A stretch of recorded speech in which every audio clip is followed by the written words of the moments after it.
Hi అండి, అందరికి నమస్కారం. ఈరోజు మనం గంపలగూడెం మండలం గాదేవారిగూడెం అనే గ్రామంలో ఉన్నామండి.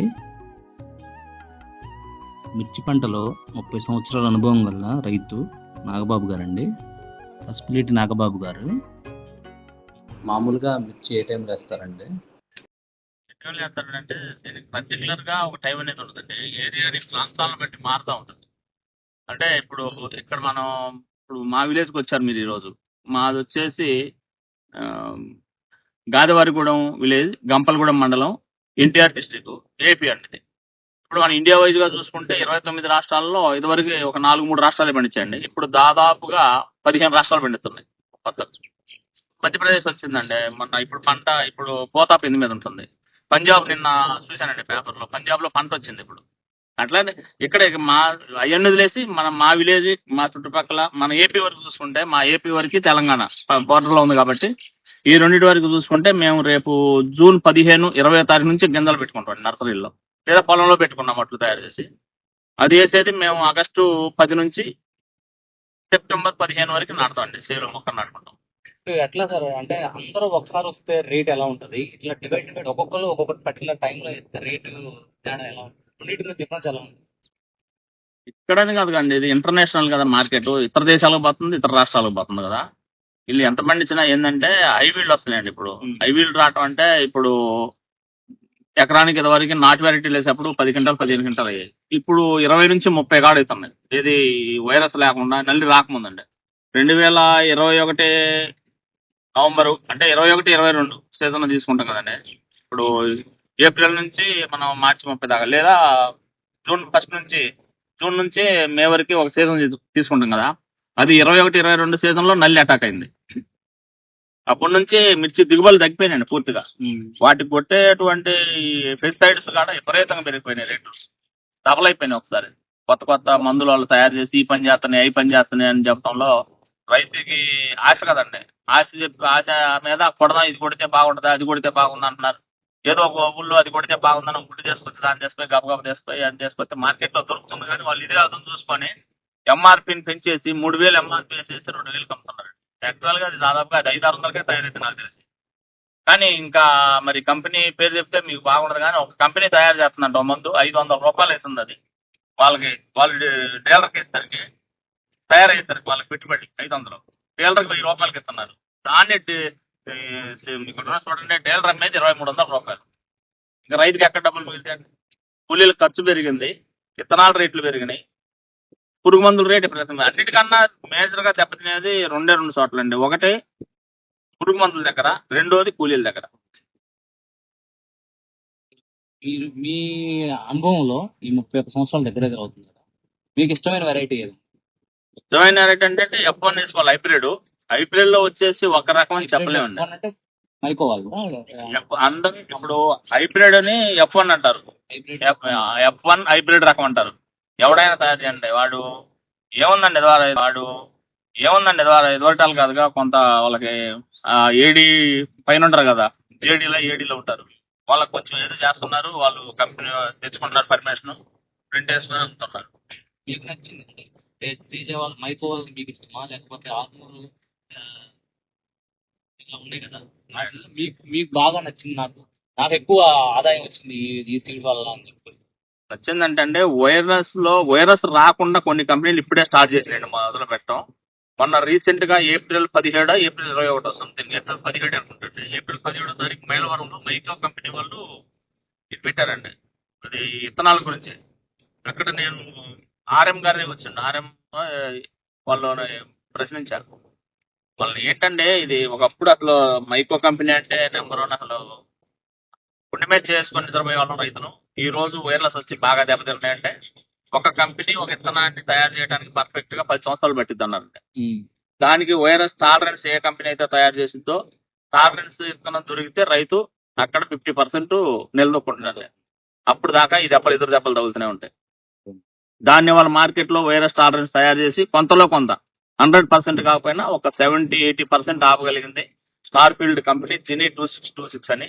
22, 23 ఆర్థిక సంవత్సరం నేను వేసినప్పుడు 23 మార్చిలో నేను కాయలు కోసి దాన్ని ఆరబెట్టుకొని గుంటూరు అది పుర్రి అన్నపూర్ణమ్మ అనే ఏసీలో పెట్టడం జరిగిందండి. వాటిని అమ్మారు అక్కడ మా కమిషన్ ఏజెంట్ 22,200 అమ్మిందండి. అప్పుడు నాకు వచ్చిన ఆదాయం మొత్తంలో కూడా ఈ 30 సంవత్సరాల సర్వీస్ లో 22, 23 ఆర్థిక సంవత్సరం నేను వేసినట్టు పంటని 23 ఆగస్టు నెల 22వ తారీఖు నేను నమ్మినప్పుడు డబ్బులు నాకు కంటే బాగా అవ్వండి.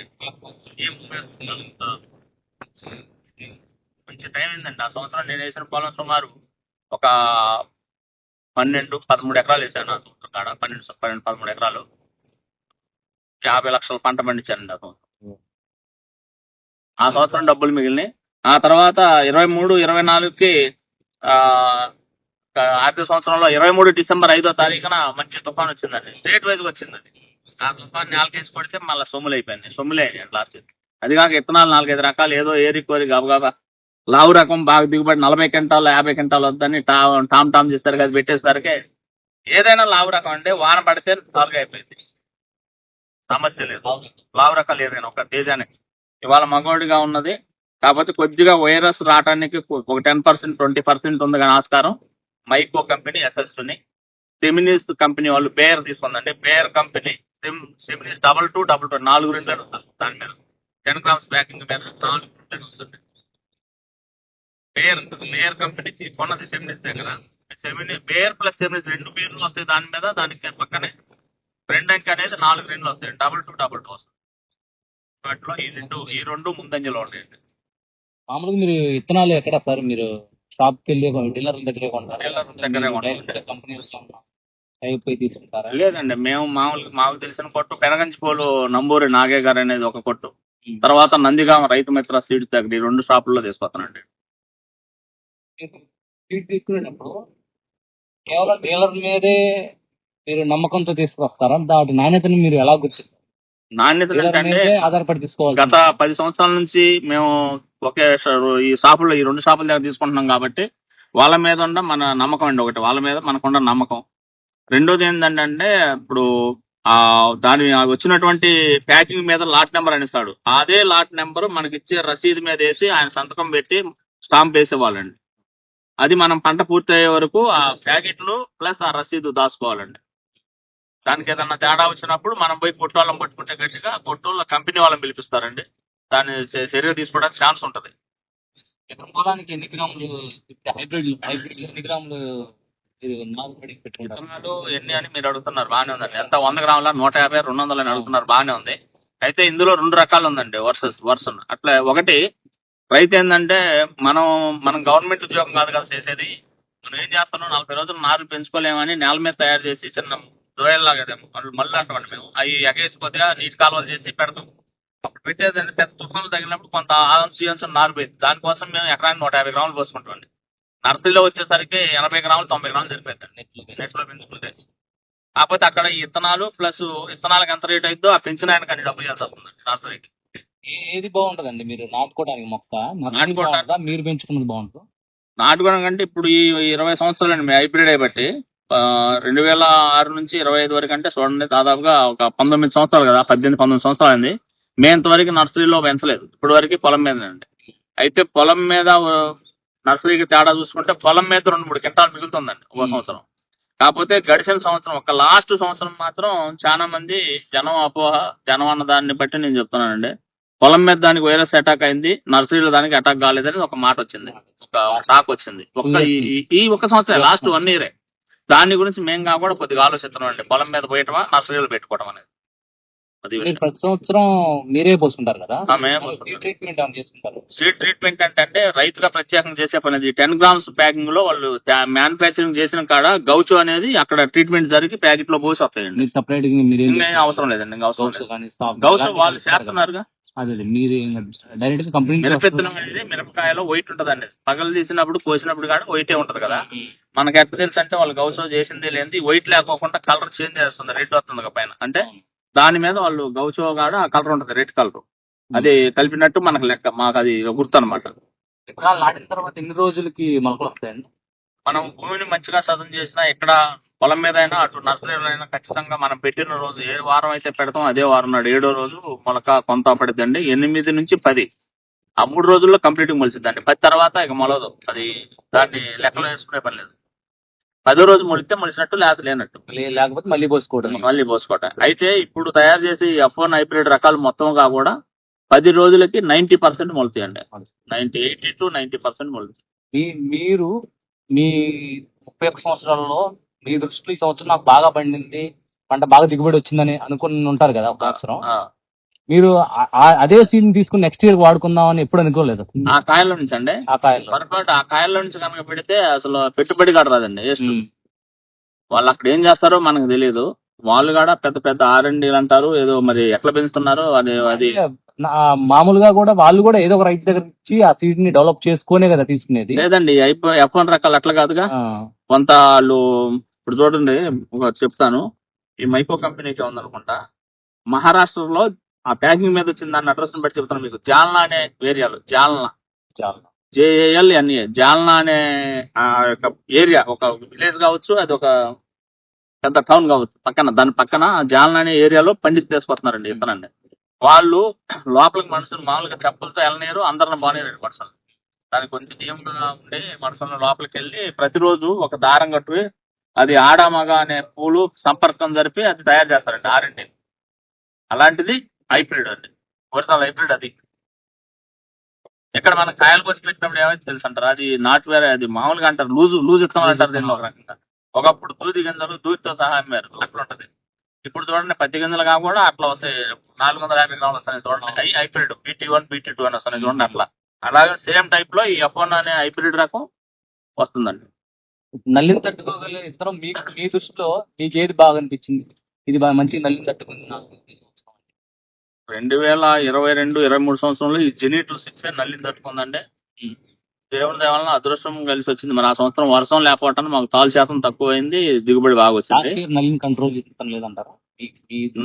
నల్లిని కంట్రోల్ చేసే ఇతను ఇంతవరకు కనిపెట్టలేదండి రైతు. ఇవన్నీ కంపెనీలు అది ఒట్టి మాటలు మనం నమ్మే పని. ఏదైతే వైరస్ తట్టుకుంటుందో, వైరస్ టాలరెన్స్ వస్తున్నాయో అదే ఇతను నల్లిని కొంతవరకు తట్టుకుంటుంది.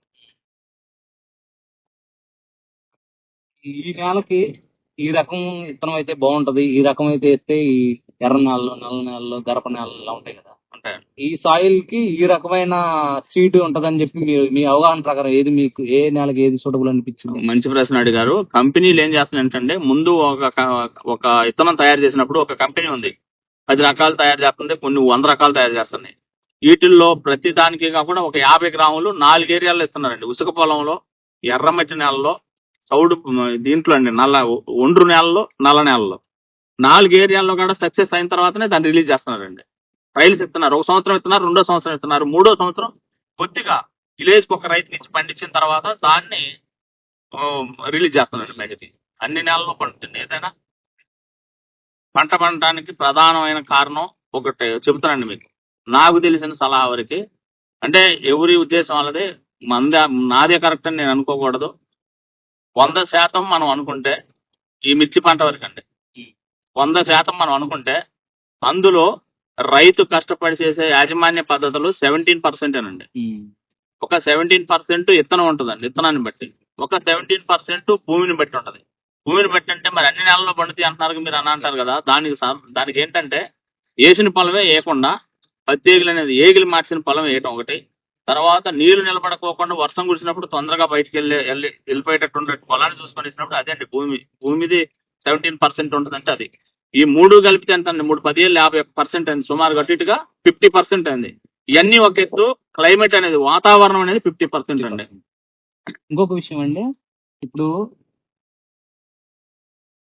సీడ్ మీద ఆధారపడి ఉంటుందా, లేకపోతే సాయిల్ మీద? వాటర్ ఎక్కువగా ఈ విత్తనానికి ఎక్కువ వాటర్ పడుతుంది, లేకపోతే ఈ విత్తనానికి తక్కువ వాటర్ పడుతుంది, అలాంటిది ఏమైనా ఉంటుందా? లేకపోతే ఆ సాయిల్ బట్టి వాటర్?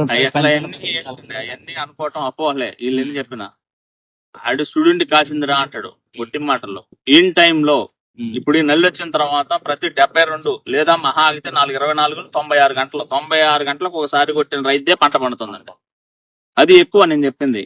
అదే రకంగా నాకు తెలిసిన వాళ్ళు ఉన్నారండి, కొంచెం షాప్ దగ్గర ఏదో విత్తనాలు టైట్ అంటే పోయి తెచ్చుకున్నా. గుంటూరు జిల్లా లింగాపురం అనే దగ్గర అప్పారావు గారు షాప్ అని ఉంది, అక్కడ తీసుకొచ్చా. వాళ్ళని అప్పుడప్పుడు ఫోన్ మాట్లాడుతుంటా వాళ్ళకి. వాళ్ళు 48 గంటలకు ఒకసారి కొడుతున్నారండి ఆ ఊళ్ళో. కాకపోతే కొట్టిన పెట్టుబడి ఎక్కువైతుంది కానీ దిగుబడి హై వీల్డ్ తీశారండి. అక్కడ లీస్ట్ 30, హైయెస్ట్ 50 తగిలిందండి అక్కడ ఈ సంవత్సరం. అంటే అన్ని రకాలు కాదు, ఒక రకం. 40,000 మాత్రం బాగా వచ్చినాయి ఆడ. 40,000. 40,000 వచ్చినాయి. మీరు అన్నారు ఇందాల భూమిని బట్టి వస్తుందని. భూమికి ఉన్నది మనం ఇచ్చినటువంటి నా లెక్కలో ఇచ్చినటువంటి దాని పర్సెంటేజ్ 17%. రైతు యాజమాన్య పథకం 17. సీడ్ అనేది మీరు ఏమన్నా చెప్పారా? అన్ని సీడ్లు వేస్తే ఎట్లా కాయలు కోసిపోతాను అంటున్నారు. పంట పండి వీటిల్లో కానీ ఇప్పుడు వచ్చే విత్తనాలు ప్యాకెట్లు తయారు చేసి అన్ని కంపెనీలు ఒకే రకంగా పండవండి. పేరున్న కంపెనీ R&D ఉండి వాళ్ళు చేసే కాడ విధానం ఈ రైతు ఎట్లా చేస్తారో అట్లా చేస్తారు కొన్ని. ఇక్కడ రైతులు ఎట్లా ఆశామాషగా ఏదో కాసేపు చేసి షాప్కి వెళ్ళి అటు వెళ్తారు చూడండి, అట్లా చేస్తే అది కూడా మూతపడిపోయిందండి కంపెనీ. మీ మీ ఆలోచన ప్రకారం మిర్చి పంటలో ఎక్కువ పెట్టుబడి దేనికి అవుతుందండి? కూలీలకు అవుతుందా, మందు పెస్టిసైడ్స్ అవుతుందా, ఫెర్టిలైజర్ అవుతుందా, లేకపోతే నారుకు అవుతుందా? వేయటానికి మిర్చి పెంచడానికి నాటుకు అవుతుందా? దేనికి ఎక్కువ అవుతుంది? మంచిగా మేజర్ గా ఇది మొత్తం 10 రకాలు ఉంటుందండి పెట్టుబడి. దాంట్లో 2 రకాలు ఎక్కువ అవుతాయండి. ఆ 2 రకాలు ఏంటంటే, ఒకటి పెస్టిసైడ్స్ కి, రెండోది ఆ మిరపకాయలు కోసి ప్యాకింగ్ చేయడానికి. మిరపకాయలు కోసి కాటా పెడతాం. మా కాడ అయితే కాటాలండి. కొన్ని ఏరియాలో రైతు కూలీలను పెడతారు, రోజు కూలీని. మాకు వచ్చేసరికినే కేజీకి 10-12 రూపాయలు ఇచ్చి కోపిస్తే 20 క్వింటాలు అయితేనే 24,80,000 అవుతుందండి కోత కూలే. మరి రోజు కూలి కోసిన వాళ్ళకి నాకు తెలిసి అయితే 5,000 పడుతుందండి కింటాకి. 1,00,000 అయితే వాళ్ళకి కోత కూలి. నేను ఫస్ట్ టైం మా దగ్గర అయితే నేను చూసిన కానీ రోజువారీ కూలీలు ఉంటారు కానీ అమ్మ అక్కడ కేజీ లెక్క దాదాపుగా మాకు పండుగ కేజీ లెక్క కేజీల లెక్క కనుక పోయకపోతే అసలు ఈ రూపాయి కాడ మిగలదండి. మాకు ఈ కేజీ లెక్క మొదలు పెట్టిన తర్వాతనే నిలబడ్డం రైతులు. కాటన్ అయితే కేజీ లెక్క తీస్తారు అని చెప్పిన, మిర్చి కూడా కేజీ లెక్క వస్తారని కొత్తారండి. మాకు ఎందుకంటే మాకు ఇంకా ఈ మాత్రం ఇంత వేస్తున్నారంటే 5 ఎకరాలు 10 ఎకరాల దాకా మహారాష్ట్ర కూలీలు వచ్చి కేజీ లెక్క పోయిబట్టి వేయగలుగుతున్నాండి. లేకపోతే వేయలేము. అది కూడా మానుకోవటం అయితే లాస్ట్ వచ్చినప్పుడు ఎంత అందాజా 1 సంవత్సరం తట్టుకుంటాడు, 2 సంవత్సరాలు తట్టుకుంటాడు, 3వ సంవత్సరాలు మానేస్తారు కదా. అంటే నేను మామూలు జనరల్ గా అడుగుతున్నానండి. ప్రతి మన సోషల్ మీడియా కానీ లేకపోతే ఎవరన్నా ప్రభుత్వం చెప్పని లేకపోతే ఎవరన్నా నలుగురు మాట్లాడుకున్నా కానీ ఒకటైతే ఉంటది, రైతుకి ఎప్పుడు కష్టాలు, కన్నీళ్లు, అప్పులు, బాధలు ఇదే ఉంటదా? సంతోషం అనేది రైతు లైఫ్ లో లేదంటారా? ఎందుకు లేదంటే రైతు లైఫ్ లో ఉంది. కాకపోతే ఇప్పుడు మనం పంటలు ఇప్పుడు 10 ఎకరాలు వేసే రైతు 4 పంటలు ఎంచుకోవాలండి. ఒక్క మిర్చి కాకుండా 4 పంటలు ఎంచుకోవాలండి. తర్వాత దీనికి కొంత ఒక రకంగా చెప్పాలంటే కేంద్ర రాష్ట్ర ప్రభుత్వాలుగా కూడా కొద్దిగా రైతుని ఒక కంట కనిపెట్టి రైతుకి ఇవ్వాల్సినటువంటి మిర్చికి సంబంధించినటువంటి పరికరాలు సబ్సిడీ కొంత బ్యాంకు లోన్ ఇచ్చేటప్పుడు ఈ మిర్చికి సంబంధించిన దానికి కొంత వడ్డీ రాయితీ ఇచ్చినప్పుడు ముందుకెళ్ళడానికి అవకాశం ఉంటుంది. ఇంకా కాడ కొంచెం ఈ బాధలు అనేది తగ్గుతాయి. ఇంకొక విషయం అండి, బాధపడ్డ రైతు పని చేయకపోతే, ఒక మాటలో చెప్పాలంటే రైతు లేకపోతే రాజ్యమే లేదండి. రైతు లేకపోతే రాజ్యం లేదు. కోటీవికలు ఉన్నా కాంట్రాక్ట్ ఉన్నారు, సాఫ్ట్వేర్లు ఉన్నారండి, సాఫ్ట్వేర్లు ఉన్నారు, వ్యాపారవేత్తలు ఉన్నారు, సినిమా హీరోలు ఉన్నారు. కానీ యూనియన్ అనేది లేదు. కానీ రైతులకి యూనియన్ ఉండి రైతు కనుక బ్రేక్ చేస్తే 1 సంవత్సరం క్రాప్ హాలిడే అని ప్రకటించి ఏ పంట వేయకుండా కనుక వాళ్ళకి సరిపోని దాచుకొని ఇంట్లో కొద్ది పండించుకొని ఆగారంటే రైతు కాళ్ళ కాడికి గవర్నమెంట్ దిగి రావాలండి. అంతుంది రైతు దగ్గర. రైతు చేసే పనిలో అంత కష్టం ఉంది, అంత ఇది ఉంది, ఆదాయం ఉంది. ఇంకొకటి మెయిన్ విషయం అండి, ఇప్పుడు మీరు వ్యవసాయం మొత్తం మిర్చిలో కానీ లేకపోతే వేరే పంటల పత్తి ఇలాంటివి అయిందండి. మీరు వ్యవసాయం కంప్లీట్ గా ట్రాక్టర్ తో చేసుకుంటారా లేకపోతే ఎద్దుల వ్యవసాయంతో చేస్తారండి? ట్రాక్టర్లు ఈ మధ్యన వచ్చినాయిలేండి. ట్రాక్టర్ లేకపోతే అసలు పని అవుతాయి వాళ్ళు ఉన్న కాలంలో. ఎందుకంటే ఇప్పుడు జనరేషన్ మారిపోతుంది. రాబోయే తరాలకు ఏంటంటే బాడీలో అంత రెసిస్టెన్స్ పవర్ లేదండి, తగ్గుతుంది. మనిషి యొక్క శక్తి తగ్గుతుంది. అప్పుడు పరికరాలు చేయకపోతే మనుషులు ఏం చేయగలుగుతారు? అందుకని ట్రాక్టర్లు కొంత మేరకు పొడి పొలం మీద చేయడానికి ఉపయోగపడతాయి. కానీ తడి పొలం మీద ఎద్దులు అవసరం అండి, ఎప్పుడు అరకొండాల్సింది. ఈ టెక్నాలజీలో అధునాతనంగా యంత్రాలు వచ్చిన తర్వాత ఎప్పటి నుంచో కొన్ని 2,000-3,000 సంవత్సరాల నుంచి మనతో పాటు మనకెంతో సహాయం చేస్తూ వస్తున్న ఒంగోలు జాతి కానీ లేకపోతే ఉనికిని కోల్పోతున్నాయి కదండి. అంటే కోల్పోతున్నాయి ఈ వస్తున్నాయి కదండి మిషన్లు, చిన్నవి పవర్ టిల్లర్ అనేవి. అవి రావటం వల్ల వీటి మేపలేక రైతు అది తొందరగా 1 గంట 2 గంటలు అయిపోతుంది కాబట్టి తోలుకొని ఆడ పెట్టొద్దాం అన్న ఆలోచనతో వాటిని చేస్తున్నారు. కానీ ఏది ఏమైనా ఇటు తర్వాతనే అండి, ఎద్దుల వ్యవసాయం తర్వాతనే. భూమిలో మీకు ఆ డిఫరెన్స్ తెలుస్తుందా? ట్రాక్టర్ తోలితే ఎట్లా ఉంటది, లేకపోతే అరక వ్యవసాయంతో చేస్తే ఎలా ఉంటది? అరక వ్యవసాయం మిగులుతుంది అన్నిటి మీద కాడ. ఎందుకంటే తేమ ఉండా కూడా అరకతోటి ఎక్కువ అది ఎందుకు మిగులుతుందంటే ఒకటి ప్రధానమైన కారణం చెప్పమంటారా, అది పెద్ద ట్రాక్టర్ అనుకోండి, సేలోకి వెళ్ళినప్పుడు మారును మళ్ళేటప్పుడు పైరుని దొక్కింది, ఎడ్ల కాళ్ళ కింద అంత పోదండి ఒకటి. రెండోది ట్రాక్టర్ ఎక్కువ లోతు తోలిద్దండి, ఎక్కువ తోలిన రోజు తోలి ఇంటికి రాగానే వర్షం పడదు అనుకోండి, పైరు మొత్తం అది యువక వచ్చేసింది. అది ఏమంటారంటే నీళ్లు తాగేసిందండి, నీళ్ళు ఎక్కువ తీసుకుంటది, ఎక్కువ తీసుకొని వడపడిపోయింది పైరు. అదే కాయల మీద కాయలకు వచ్చినప్పుడు లాస్ట్ పాటప్పుడు కనుక కురిసింది అనుకోండి, మొత్తం చెట్టు ఎండిపోయింది. ఇలాంటి టైంలో కంపల్సరీ ఎద్దుల వ్యవసాయం బాగుంటుంది. కాకపోతే కొంతకాలం అది కొంత ఇది చేసుకుంటా వస్తున్నప్పుడు కవర్ అయితే కానీ చేయదు. ఎక్కువ పొలం వేసిన వాళ్ళు దాన్ని పెట్టక తప్పలేదండి, అది యంత్రాలు పెట్టక తప్పలేదు.